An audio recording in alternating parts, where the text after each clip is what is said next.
talked about the fact that when Hasline originally started getting her drunk, knowing that she's pregnant, whether there was a debate at the time whether drinking and pregnancy were a bad idea. True. So, I mean, sodium pentothal is... It's a better idea?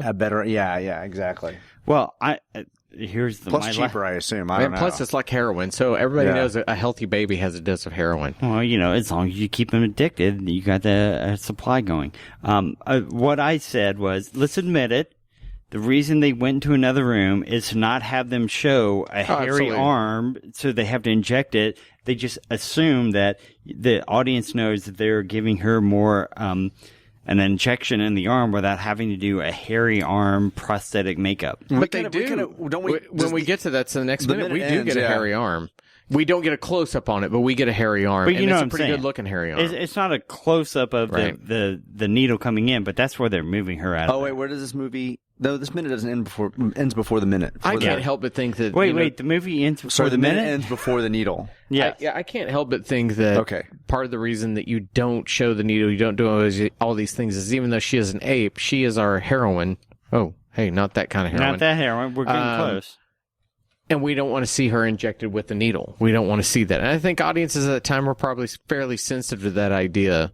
So maybe that's what it is. The scene lacks a little bit of thought. Tension. Thought, the propulsion of character choices. There's little to nothing. People are just doing something because the story needs them to do it. I mean, we do get an aggressive Hasline for one of the first times, just very much aggressive. Hasline. I mean, he was aggressive, I guess, with the president on some level, but when he kind of gets curt with Dr. Dixon, it was very, very much unexpected. We also get an aggressive Cornelius, who's now being concerned, who then gets escorted out of the room. Right.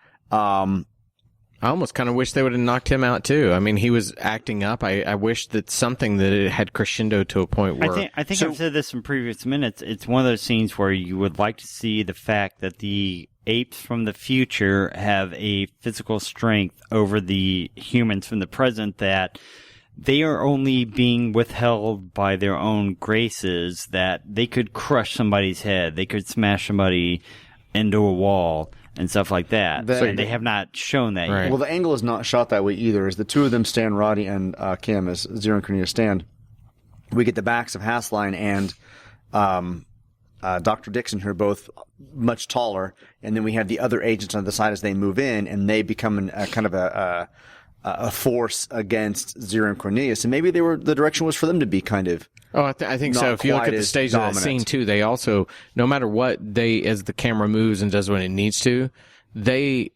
stand to frame the shot so you keep looking, and they are... I guess that's where the tension comes from. I don't know. Well, we do have Cornelius getting basically thrown out of the room, right?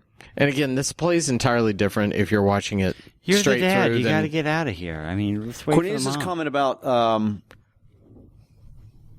we only use those for killing really didn't give me much insight into their world. I needed a little bit more.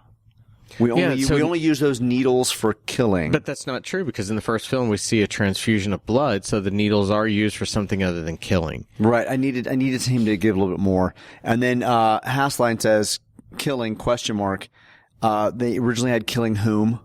Okay. Was a question mark in there, but we don't get into, which would make more sense later on down the line after the next minute when Zero kind of starts talking under sodium pentothal. It's an odd scene just because it has to happen. You can almost see this scene coming, but once it gets here, I think really what it is for me is that the crescendo of the scene, it's played very, oh, here's this, you're going to do that, this, and what we have to it. Oh, he throws a little bit of a fit and it's taken away. And There is truly no, what are you doing? And almost he loses control. I need to be next to my wife, and you're taking her away to drug her. And her even looking at him going, stop, I'll do it. What you could have gone back to is the fact that at least they have more physical strength, so it's them being allowed to be left, because they could shove somebody away or grab somebody to the point where they're feeling pain and saying, all right, I am choosing to be led away instead of you have power over me. Well, I think, again, a choice like, and you've seen this in films before, where a character like Zero steps up to Cornelius and says, stop. I'm okay. I'll do it. And that would be the explanation of why he backs down and finally trusts her. Mm-hmm. That defines their characters. That defines their relationships. It defines that she's actually willing to pursue it. He has power over her, but she has said, don't exert and instead they choose not to do this. They just choose to play it. And you're playing it correctly because he should be upset, but it's just not enough. Zira has already said earlier in the film, it was their kind of the breakthrough moment between them and Dr. Dixon and Brandt when she goes, I like you, to Dr. Dixon. And it would have also been nice to have that moment of why she is just so trusting, because she says, what about my baby? And then Cornelius throws a fit and he gets let out, and Dixon walks over to her and they kind of look at each other as if there's some kind of trust. But I would have liked to have been reminded of why she is so passive in this moment and willing to let this happen. Yeah. I think that you bring up a good point that reminds me again, this is shot in 6 weeks and you're trying to put 3 minutes of film in the can a day. This is a minute-long scene that's in one shot. There's 1/3 of your day. Now, can you stage that scene to be much more involved with the characters doing things? I would have liked to have seen her, like you're almost saying, turn to Dixon. Maybe she puts a paw on him and says, what about my baby? Draws him in closer. Right. So it's something more engaged. So he doesn't move towards her. He's actually, she pulls him to him. And he puts a hand on her and says, it won't hurt your baby. And then Cornelius's reaction to get pulled out would make sense why she's staying as opposed to getting upset about Cornelius being let out. Because that would have upset me as well. If my spouse had been let out suddenly who was angry. I think, again, it's 1971. It's a studio system. It's technically a B movie, even though it's released on an A schedule. They're not spending a lot of time on this. And they probably told Mr. Taylor, look, you're not doing a lot of that. You just need to get, you have, if you're doing 3 shots a day of usable footage, you've got an hour to rehearse, set up, blah, blah, blah. And so that's probably why we don't get a lot of that. I want to be very fair too, because he does a great job as far as the context of the story. It's just that you almost wish there'd been a little bit more pathos. So I need to go back and re-listen to the minute just to kind of confirm this. But Hasline does say to Agent 2, take it to its quarters.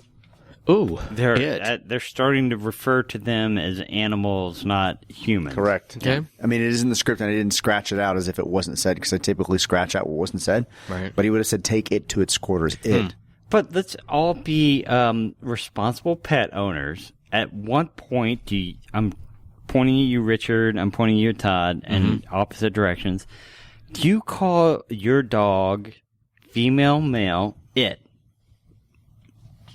I've never called sweetheart. I've never referred to Nala or any of my dogs in a non-gender specific. It's always her, him, I might jokingly go, dogs, come here. That, but I never call them that's general. That's not a animal come here, not it come here. I mean, they're starting to refer to them as it or whatever, which is disassociating. I'm turning into a corner. I'm just going to start calling them it. But of course, at that point, they'll come back as Pennywise the dog and just murder me. My dad would call one of our dogs Shithead, and the dog sort of learned up Shithead as a name. That's different because it might have been a shithead. But was it a shithead dog? But you're not calling it shithead. It just made him laugh. You're not calling it that responded to her name and Shithead. Well, our beagle, and the next time y'all come over, you'll notice this. I do call her Wonky because she has a lazy eye. And it's just occasionally because she almost has she has a sweet little face, and she'll just be looking at you like from 2 different ways. I'm like, hey, Wonky, which pisses Shelly off, but I mean it affectionately. Well, that's I think she's as cute as she can be. We have a duck that lives in our neighborhood that's got a bad foot that I just call Limpy or whatever. So he comes over because he flops with his bad foot. Right. Wow, there's pet talk for you. That is minute 57 that went down to pet talk. Just if you're curious. Yeah. What are we curious The door about? says to the entry of the room, 108A, private knock before entering, and the door to the other room that the couch is in is 108B. So they were planning on splitting people up? Or apes up? Once again, the things you notice. We talked about whether this was a set or whether this was... It's got to be a set. We got an A-B set. It has to be a set because once again, we have not seen a reverse angle with another wall behind us. Don't have the fourth wall. Remember that really, really bad kind of wall sconce that sticks out and kind of shines down on nothing? There are 2 more. There's one in the office with the secretary, and there's one behind Hasline. They must have gotten a deal on him at Home Depot that week. Anyway, that's minute 57. That's in the books. We'll be back tomorrow with minute 58. Oh, you're the drunk one now. Yay. And we'll try to fill his beer with water. We'll see y'all tomorrow. Bye, everyone. Bye, everybody.